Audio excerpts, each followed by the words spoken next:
We have so many seed points dropping in right now linked with the future. We had Neptune going into Aries at 0 degrees. That was the first seed point. Then we've just had Saturn finally joined, also at 0 degrees of Aries. That's a second seed point and mammoth for those two. Then we have the Lunar New Year timed with the first eclipse of the year, and it's in Aquarius, marking the future for two reasons. Aquarius and Aquila, because I work with both of those signs, Aquarius and Aquila. Aquila is the eagle. She is the way shower of the future, and she works with Aquarius. She brings the news of the future to Aquarius, who brings it to the people.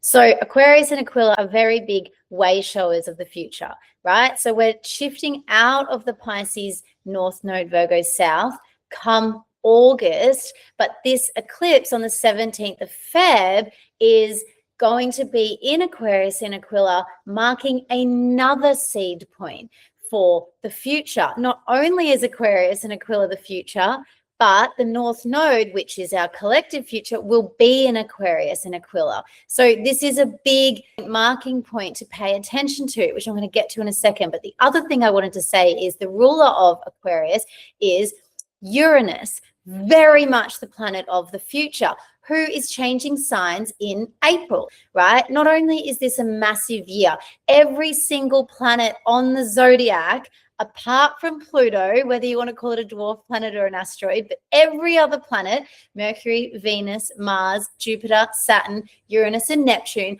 are all changing signs this year. Yes, Mercury, Venus, Mars always do it, but the point is that's a huge year of change. And it's a huge year of the future because of that Aquarius, Aquila, Uranus energy, and because of these major seed points marking it. So the first part of the eclipse is the solar eclipse in Aquarius on the 17th of Feb. 2 weeks after that, we have the lunar eclipse in Virgo, which is the current south node, telling us we still have a little bit more clearing out to do as a collective and personally. The shadow of Virgo is being very controlling or nitpicking or needing things to be perfect. And the north node at the moment is in Pisces, which is asking us to go with the flow and to be in more unity and harmony with each other and the earth. So there's so much I want to say on it, but I just wanted to bring home that this eclipse on the 17th is actually a beautiful moment where we have arrived. The clairvoyant vision that I got for the eclipse was so beautiful, and I wanted to share it. I could see all of us traveling. You know how you see backpackers and they have the huge backpacks on their back, and it's everything that they need to survive is in that backpack, and it's huge, and they're trudging along. That's what we've all been like for many decades, right? We've been surviving and trudging and trekking. Yes, and we've had people around us. This eclipse is this seed point moment of the future to show us we've arrived. I saw this beautiful vision where we were all, like, people were at their own time arriving at the top of a hill at the end of the trek, putting the backpack down. But instead of, quick, let's go get to the future. Who do I want to be? What do I want to do? Yes, they're important thoughts, but this eclipse allows us just the pause, the space, the breath to just stop for a minute and go, wow, we've arrived. And I could see us all thanking with gratitude all the people we traveled with to get us here. And now we say goodbye. And we now go to a new future where I'm sure there'll be new people. Yes, it's great to know what you want to let go of and what future you want to bring in, but also just allow this first eclipse as a pause and a surrender, because actually in eclipses, it's really good to just not do anything and to just allow a bit of space and a bit of unfolding.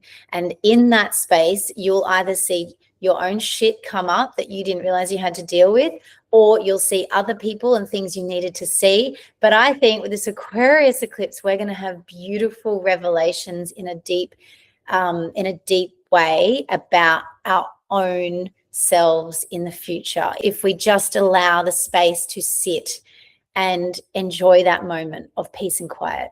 So Yes, we have the Aquarian and the Aquila energy bringing news of the future, and they are in technology and very futuristic and wonderfully galactic. However, we do have Pluto in Aquarius. It is no coincidence that as we have all these markers of the future, Pluto's sitting there. And Pluto is going to show us over the next, I think we have like 18 years left, the dark sides of technology, but also the dark side of going with the group. So there's our clue back to Aries, where we have this beautiful Aries energy at the moment with the Neptune and Saturn conjunction there. It is no coincidence that as we go into all this new energy, we begin it with Aries. Aries is so wonderful and free and sovereign and independent, not codependent. Independent, right? I love Aries. If you don't like Aries, then you're probably thinking of its shadow, or you might know people who aren't fully embodied in the higher octave. The higher octave of Aries is just total sovereignty and freedom. People I know with a lot of Aries, they don't go around asking people, what should I do? What should I do? Needing external validation or needing external advice. They just have this sense of, I know what's right for me. They don't talk about it. They just do it. Wonderful. That's the energy that we all need going forward into the future when we have Pluto in Aquarius showing us that there will be darker tones to technology. And definitely if you go along with groupthink and you don't use your Aries sovereignty and your own intuition, then you're going to see some of the Pluto sides of the future, right? So we also have Chiron in Aries at the moment. Beautiful. We are healing the Aries wounds so that we can use Aries as our guide. Chiron is a key, right? Wherever Chiron is, it's the key. Right now, it's in Aries, exactly where the Saturn-Neptune conjunction is going to be, exactly where we're going to have this huge stellium this year. Very interestingly, looking ahead, we have a Yod, and it comes straight after the eclipse.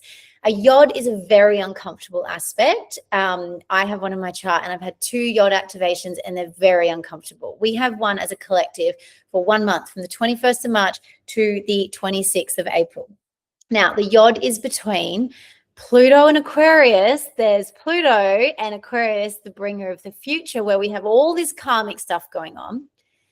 And Saturn in Aries, also the bringer of the future, where we have a lot of karmic stuff going on.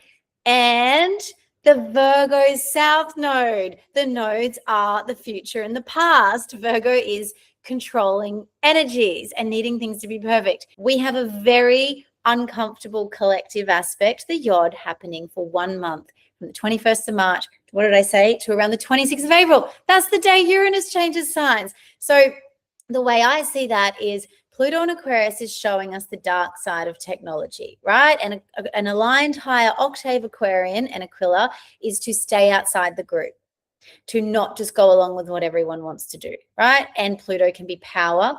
So there may be something introduced to us to do with power in technology over us, the people. And then we have Saturn in Aries, right? And so all of the medicine right now is Aries. It is, we have so much beautiful karma there. That's serenity and freedom, and no one's going to tell me what to do. And then you have the Virgo South Node, where it's control and needing things to be perfect, but this is the area we're letting go. I would be very curious to know what happens on a global scale between technology, power, not going along with the group, controlling tendencies, things like that. Let's pay attention to that month, because the medicine will be in Aries right now. The medicine really is in Aries to just come back to yourself. Trust what you think and what you believe. A really great example of this is I was listening to a video the other day on a channeler, and she was being interviewed about things that are going to happen this year. And while there was some really interesting things, I came away feeling fear. And I didn't feel good. And she might be great, and there's absolutely nothing against her, but I didn't like how I felt. And that's not really energy that I want to be in, whatever happens this year. So that's a really good example of, if I feel fear or I don't like it, I come into that Aries energy that says that's not for me. I know myself and I know the state that I want to be in. And so we must listen to ourselves because Pluto is in Aquarius, challenging us, asking us and making sure we don't go along with the group.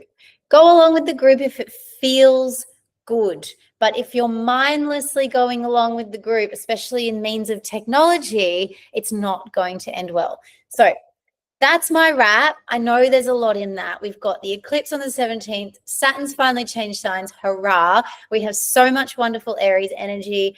We've got old and new. Take the pause with this beautiful eclipse on the 17th to just allow seeds into your soul and yourself as to who you might be becoming.